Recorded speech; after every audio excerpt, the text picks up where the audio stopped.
මගේ ගමේ ගෙදර ඉස්සරහින් පුංචි ඇලක් යනවා හරි ලස්සන. ඉතින් මේ ඇල බන්ට් එකක් නිකම්ම තමයි අවුරුදු ගාණක් තිබ්බේ. අපි පුංචි කාලේ ඉඳන් දන්න විදිහට මේ තිබ්බ විදිහ තමයි මේ. හැබැයි ස්වභාවිකව පැලවුණා ගම් peer ගහක්. ඒක මම මෙතන ඉතුරු කරා. ඉතුරු කරලා පාරට තියෙන අතු ටික අයින් කරලා මේ පැත්තේ අතු ටිකක් තියාගත්තා. මේ දැන් ගමේ peer හරි අඩුයිනේ. ඒවා අපිට දැන් දකින්නත් නැහැ. ඉතින් මේකේ කුරුල්ලෝ කනවා, දහම් පාසල් යන ළමයි කනවා. ඉතින් අපිත් කනවා. ඉතින් මේකේ කිසිම මේ හානියකුත් නැහැ.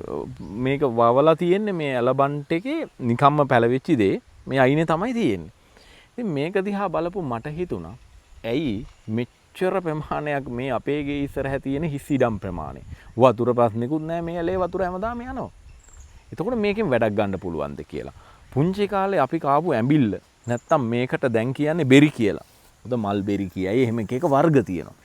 නටු ටිකක් ගෙනල්ලා මෙන්න මෙහෙම ඉන්දුවා නිකම්ම ඇනලා දැම්ම. කිසිම දෙයක් මේකට කරේ නැහැ. ඉතින් වැහි දෙක තුනකුත් ගියා සෝබාදහමේ ආශිර්වාදෙත් ලැබුණා. ඉතින් බලන්න ලස්සනට පැලවෙලා තියෙනවා. මේක ඉතින් මගේ සීමාවේ දිගටම මම මේ වැඩේ කරලා තියෙනවා. ටික දවසක් යනකොට මේවත් මේ විදිහට ලොකු වෙලා ඇල පැත්තට බර වෙයි. පාර පැත්තේ අතු ටික කපලා දානවා. කුරුල්ලෝ ළමයි මේක පරිභෝජනය කරයි. අපේම පරිභෝජනයට නෙවෙයි ඕන කෙනෙකුට පුළුවන්.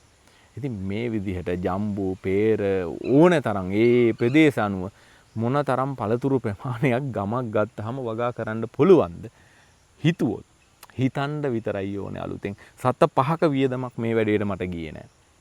අනික නිකම්ම තිබ්බ බන්ට් එක දැන් කොච්චර ලස්සන වෙයිද මේ විදිහට මේකත් ලොකු වෙලා උදාට. ඉතින් මේ වගේ අර ඇත්තටම මේ සංකල්ප මේ අලුතෙන් හිතන විදිහ මේ මුකුත් මේකට අලුතෙන් ගෙනාපු කිසිම දෙයක් නැහැ. මේ පැලාපේ ගමේ ඕන තරම් තියෙනවා. මේ ඉඩ එදා ඉඳන්ම තිබුණා. මේ ඉඩ පාවිච්චි කරපු විදිහ නැත්නම් මේ හිතපු විදිහ තමයි මෙතන තියෙන රහස. මේ රට දියුණු කරන්න මම හැමදාම කියනවා සත පහක වියදමක් කියන්නේ නැහැ. මිනිස්සු හිතන විදිහ විතරයි වෙනස් වෙන්න ඕන. මේ බලන්න එහා පැත්ත ওই විදිහටම තියෙනවා. ඉතින් මේ වගේ ඇලවල් ලක්ෂ ගාණක් මං හිතන්නේ අපේ රටේ ඇති. මේ වගේ හිස් භූමි ලක්ෂ ගාණක් ඇති.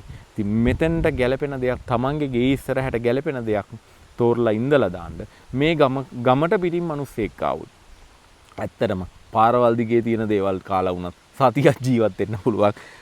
එහෙම රටක් මේක. සංචාරකෙක් මේ රටට ගෙනල්ලා පෙන්නුවොත් මේ විදිහට අපි වැඩපිළිවෙලකට රට හදලා හරි ඌආපහු නොයන තැනට හදන්න පුළුවන්. හරි. ඒ කියන්නේ මේ රට දාලා යන්නේ නැති වෙයි ඒ සංචාරකයා. ගියත් පුළුවන් ඉක්මනට ආපහු සංචාරකට එයි. ඉතින් මෙන්න මේ වගේ දේවල් තමයි මේ රට ඇතුලේ හදන්න ඕනේ අපි. මේ සංකල්ප තමයි පැල කරන්න ඕනේ. ඉතින් එහෙම වුණොත් මේක ලස්සන රටක් කරන්න ඇත්තටම යන්නේ අවුරුද්දක් විතර කාලයක්. ලස්සන කරගන්න. ප්‍රශ්න තියෙයි. ඒ තියෙන ප්‍රශ්න හරි ප්‍රශ්න වලින් ප්‍රශ්න පැත්තක දාලා ඒව හිමීටයි විසඳන්න ඕන. ප්‍රශ්න ඇඟට ගත්තොත් කවදාවත් ප්‍රශ්න විසඳන්න බෑ. හරි ප්‍රශ්න කියන්නේ අභියෝග. අභියෝග නැතුව කිසිම જાතියක් ඉස්සරහට යන්නෙත් නෑ. අභියෝග වලට මුහුණ දෙන්න බැරි පුරවැසියෙක්, පුරුෂයෙක් නැත්නම් පුරවැසියෙක් ඒ කිසිම තැනක ඉස්සරහට යන්නේ නෑ. ඕනෑම ආගමික ශාස්ත්‍රූවරයෙකුට උනත් මතයක් ඉදිරිපත් කරනකොට පැහැදිලිව අභියෝග තමයි එන්නේ. මේ අභියෝග වලට මුහුණ දෙන්න බැරි නම් කවදාවත් ඔහුට මේ මතේ සමාජගත කරගන්න බෑ. ඉතින් මේ අභියෝග වලට ශක්තිමත්ව මුහුණ දෙමු අපි. මුහුණ දීලා જાතියක් විදිහට ගොඩ නැගෙමු. මේ බලන්නකෝ මේක මං උමන්දාවෙන් අහුලා ගත්තේ. ඒ හාමුදුරුවන්ගෙන් අහුලා ගත්ත සංකල්පයක්. මේ නිල් කටරොළු වැලක් හැදුවා. මේකේ තියෙන මල් දහස් ගාණක් පිපෙයි ඇත්තටම. මේකට කිසිම දෙයක් දාන්න ඕනේ වුණේ නැහැ. පොහොර ඕනෙත් නැහැ. මොකක්වත් නැහැ. නිකම් මේක හැදෙන්නේ. ඉතින් මේ මල් අපිට පුළුවන් ස්වභාවික පානයක් විදිහට ඒ කියන්නේ අපි දන්නවා දැන් ලෝකේ ප්‍රසිද්ධම ග්‍රීන් ටී ඒ විදිහට පාවිච්චි කරන්න පුළුවන් මේ මල.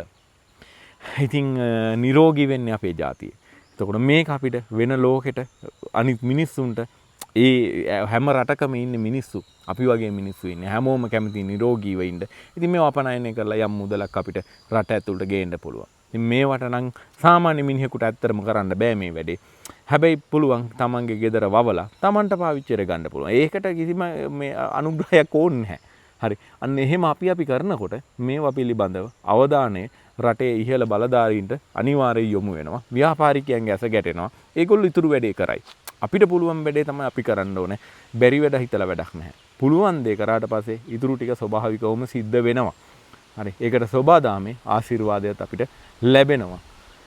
ඉතින් පුළුවන් විදිහට පුළුවන් දේවල් කරලා මේ රට කොහොම හරි මේ තියෙන තත්ත්වය අපි වෙනස් කරගන්න උත්සාහ කරමු. අපිට පුළුවන් මේ වැඩේ කරන්න.